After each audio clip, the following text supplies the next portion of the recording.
The dwarf lake iris is in bloom. You may have seen it as you were coming in, the little purple flower. Crazy to think that it's a threatened species because it is so prevalent here. We're gonna look at different locations to maybe install some interpretive signage about the dwarf lake iris. So I know that was a goal of your guys's. These Posen high school students are learning about the related ecosystem to this watershed here on Lake Huron and Thompsons Harbor State Park.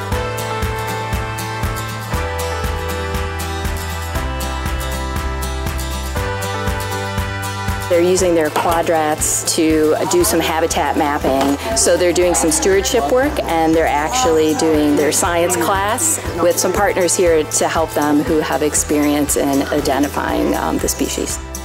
Our high school is about 10 miles from here, but some of the students hadn't been here before, and they didn't realize all of the different unique habitats in this ecosystem and how fragile it really can be, and why it's important to protect it. So, I really want to foster that. I want to hear from you just some reminders of why the Fen is so unique. The BWET program funds locally relevant, experiential learning for K-12 students and educators through what is called meaningful watershed educational experiences.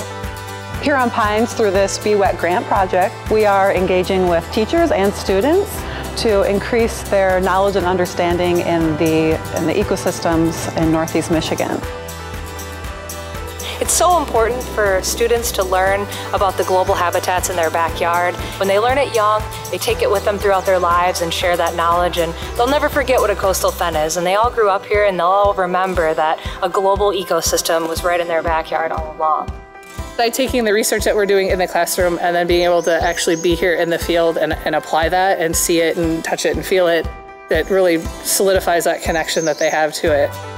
Did anybody see any invasive species at all while you're out there? That's what we're going to take care of next, is pulling that, because that does tend to grow, right next to the iris. When you take students outside of the classroom and really engage them in a hands-on learning project where they can be stewards of the land and understand those interconnections between the habitat type and the unique species that live there. So those experiences, they shape our lives and our memories and define who we are and where we will go long into the future.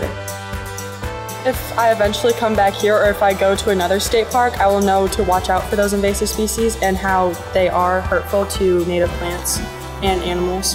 When we get back to the classroom, the students are going to decide what is the most important information that a general visitor to the park should know about the iris and why it's important to protect it, and we will then have it made and then we'll install it here. So something that will be like a lasting impact that they had. Fostering that sense of place and the sense of care and understanding for these natural communities will only help build conservation stewards long into the future.